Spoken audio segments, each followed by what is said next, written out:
So you could probably look at your neighborhood when you go down. It's kind of great because you have these slopes so you can really catch what the roofs look like. So you would mark. In making a street assessment, our goal is to form generalizations about the community's wildfire defensible space. There are major risks to be aware of that are associated with varying landscapes and vegetation. Fire does not respect property lines, and so we must work together to mitigate our shared threats of wildfire. We may not be able to assess the entire 360-degree view of all the properties, but that's okay, as that should be left to your local fire department, defensible space inspectors, the experts in the field. This is not a drill to call out your neighbors or point fingers, but to help your community identify and understand areas of potential hazard in an effort to work together to create a more adaptable fire community. We need to keep in mind each neighborhood is unique and has its own challenges. Our hope is to arm you with the tools to gather high-level generalizations about your neighborhood and its surroundings to enable you to work towards creating better defensible space. There's a common misconception that a wall of fire will swallow your house and neighborhood. Based on scientific research over the last few years, the vast majority of wildfire structure fires begin with falling embers, igniting fuels, nearby homes, starting small fires. If there is enough available fuel near the home, these small fires will continue to grow and eventually catch the home on fire, which then adds more embers to be cast in the wind.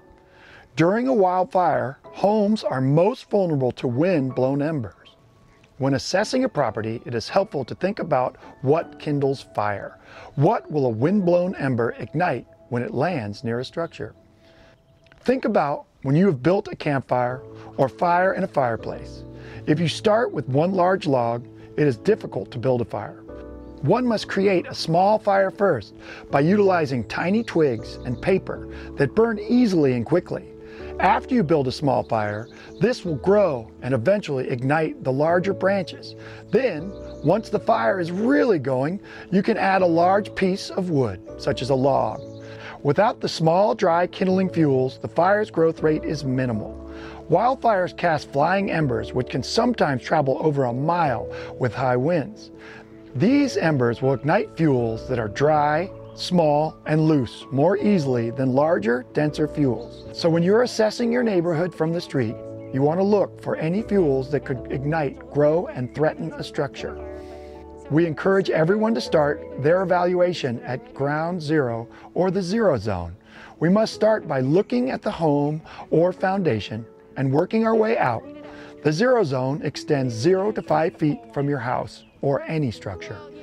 It's the area closest to your house, including plants, decks, outdoor furniture, and the outside walls and coverings. This area is the most vulnerable to embers and should be more aggressively maintained for fire resistant. So, to evaluate zero zone during the street assessment, look out for these common items that act as fuel, but should be removed from the zero zone. Is there an accumulation of leaf litter or debris located on the roof, in the gutters, or near the foundation? All plants will ignite at a certain point, so it's recommended that all plants must be removed from within 5 feet. Are there any limbs under the eaves, hanging over the roof, or within 5 feet of a structure? Scientific research has actually shown that a wood pile is hazardous within 30 feet of a structure and should be placed in a fully enclosed shed or stacked 30 feet away from a structure. Natural fiber doormats, combustible patio furniture, or trash and recycling cans should be removed. Organic mulches usually come from plant material and include pine needles, pine bark nuggets, shredded western cedar, and even ground or shredded rubber. Inorganic mulches consist of rock, gravel, and brick chips. These inorganic mulches tend not to burn and are safe to use in any setting. Try to locate potential fire hazardous plants. Any plants with limbs touching or nearby homes or leading up to eaves are a risk. The following plants pose an increased risk of igniting and should not be within 30 feet of a structure or near any of your potential egress routes. For example, along driveways or near entranceways. decks, or sidewalks. Bamboo, juniper, cypress, pampas grass. What are the takeaways? It is important to understand your surroundings and potential risks. Fire does not respect property lines. Focus on zone 0 first and work out. The ignition zone is the close zone to the home. Take care of the easy mitigation first. This street assessment is a part of your multi-year plan. This is a community project that will only work with collaboration and teamwork.